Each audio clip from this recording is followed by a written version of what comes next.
cette lecture à la fin du XXe siècle, au début du XXIe siècle, de Jean Bodin par un penseur socialiste chinois peut détonner. Elle peut détonner par son caractère antimoderne, désuet, presque irrationnel, en apparence du moins. La perception que nous en avons tient à l'émergence, au tournant de la Renaissance et du XVIIe siècle, d'un rationalisme moderne qui rejetait les théories de l'harmonie dans le folklore de la pensée pré-scientifique.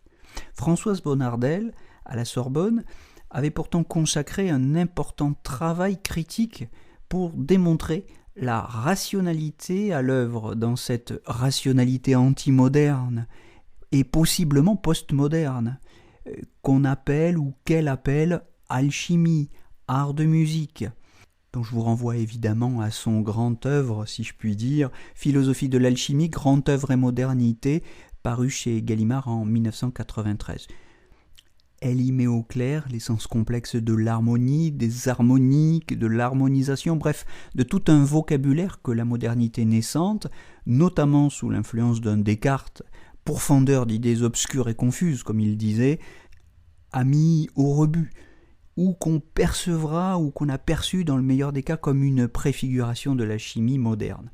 Au final, l'alchimie reste un résidu de philosophie, voire une infra-philosophie, et les préjugés hostiles qui lui sont attachés ne facilitent pas le désamorçage des malentendus susceptibles de compliquer l'intelligence occidentale de la Chine.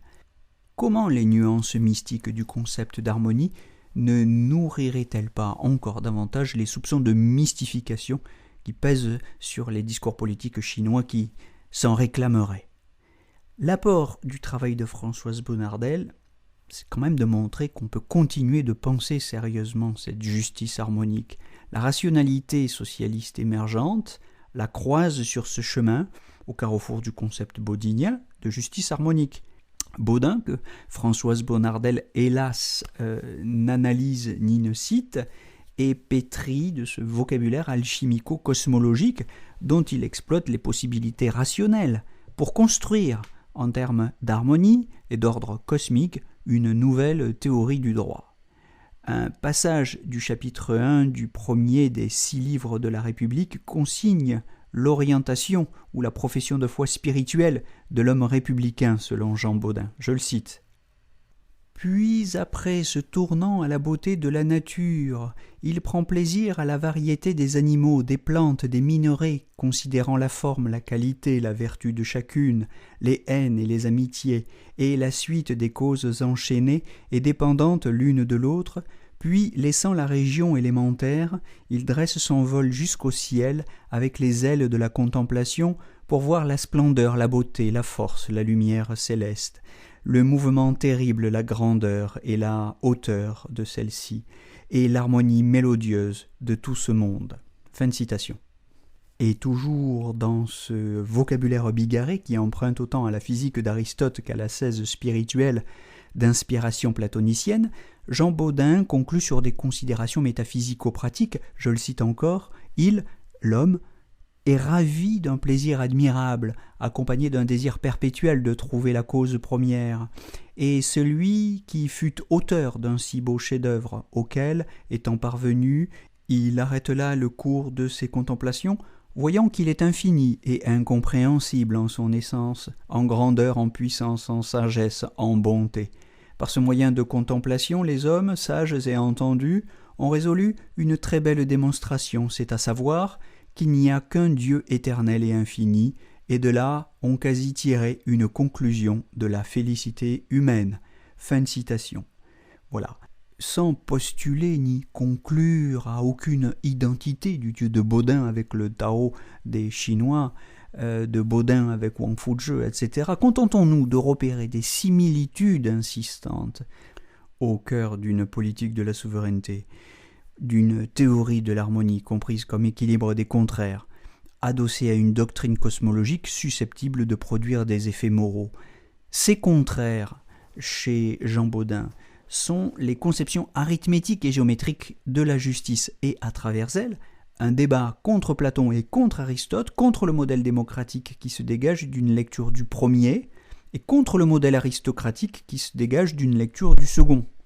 Simone Goyard-Fabre, qui rappelle la question souverainiste initiale de Jean Bodin, commente sa réponse, je la cite, « Tous deux, Platon et Aristote, ont pareillement oublié la proportion harmonique.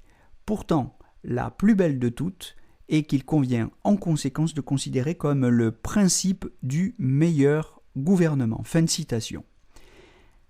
Voilà, alors avec la nomination de Wang Huning comme numéro 5 du PCC en 2017 et puis comme numéro 4 en 2022, n'assisterions-nous pas au retour d'une rationalité d'inspiration harmonienne au cœur de la doctrine chinoise de la souveraineté, et curieusement au retour d'une certaine renaissance française au cœur du grand renouveau chinois? Une même nécessité inspire en effet les deux doctrines.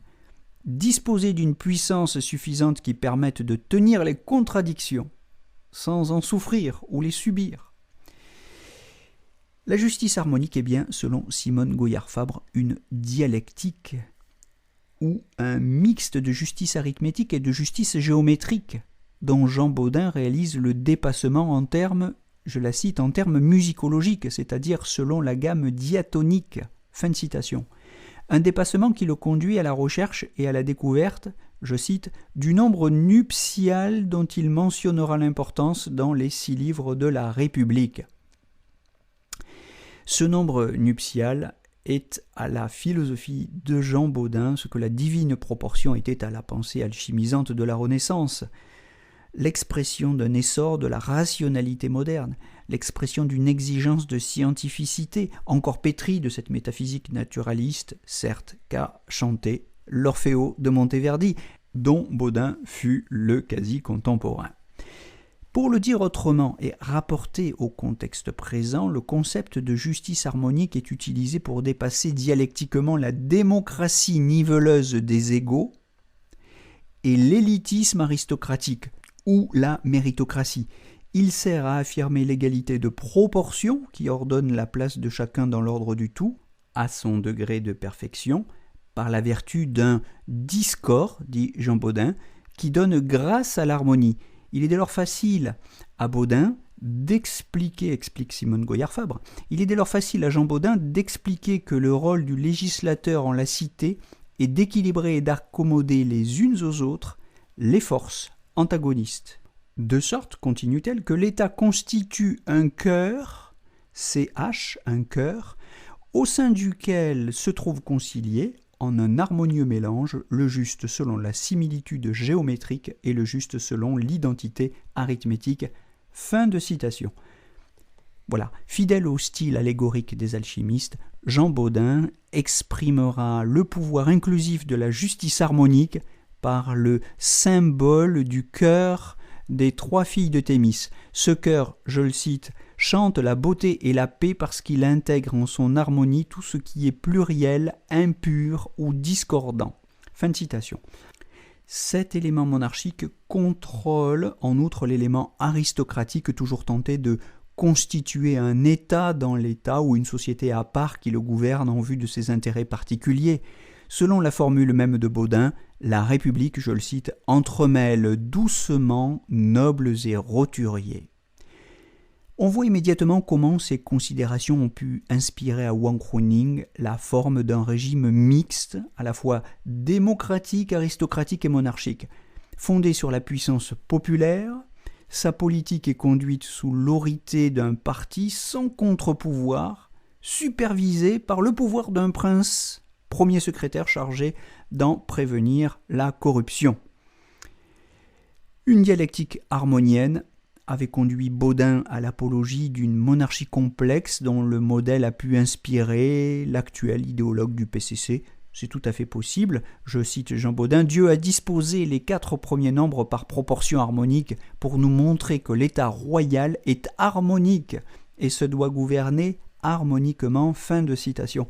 Jean Bodin proposait donc d'harmoniser les forces antagonistes, c'est-à-dire les aspirations égalitaires du peuple, les exigences hiérarchiques de l'aristocratie, etc., dans une théorie de l'État unitaire et de la souveraineté absolue. L'inactualité de la métaphysique naturaliste qui sous-tend cette doctrine de la souveraineté peut faire partie des raisons qui expliquent les difficultés de sa réception intellectuelle en Occident. Étonnamment, ce serait donc en Chine socialiste que se déroule aujourd'hui le fil baudinien d'un argumentaire rationnel sur l'orchestration monarchique, combinant avec la doctrine néo-impériale d'une figure monarchique le sel qui permet le mariage alchimique du soufre aristocratique, c'est-à-dire la sélection des membres du parti, et le mercure démocratique, c'est-à-dire la consultation populaire. Notons pour finir que Jean Bodin, l'auteur des Réponses au paradoxe de M. de Malestroit, peut être lu comme le premier penseur de l'intégration de l'économie à la politique, le père d'une théorie quantitative de la monnaie, voire comme un penseur pré-marxiste, parce que sur le plan théorique, il a vu et critiqué les limites d'une société régie par les principes mercantiles de l'échange. Et parce que sur le plan pratique, ou militant, si vous voulez, il affirme la souveraineté du politique sur l'économique, tout en alertant contre les régimes aristocratiques qu'il accuse de dénaturer la politique, divisant l'État au profit d'intérêts catégoriels et au détriment de l'intérêt commun.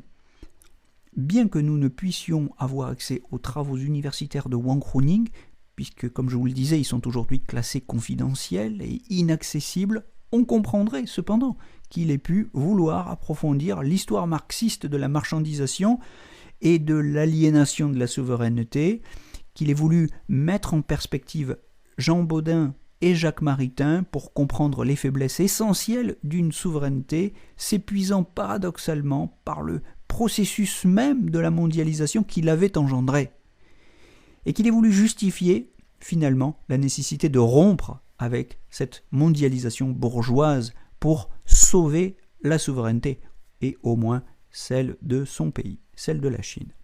Voilà, faute de pouvoir lire le propos même de Wang Huning sur Jean Bodin, ce détour par Jean Bodin et puis l'une de ses meilleures commentatrices, je veux dire Simone Goyard-Fabre, nous aura permis, sinon de combler les manques, du moins de répondre à un certain nombre, faire un certain nombre d'hypothèses pertinentes pour comprendre le sens de cette utilisation, de cette herméneutique de Jean Bodin par Wang Huning dans le cadre de la doctrine Xi. Et puisque la souveraineté est puissance, je vous propose de nous retrouver très bientôt pour continuer l'analyse de la souveraineté à travers l'analyse du concept de puissance. Belle journée à tous en attendant.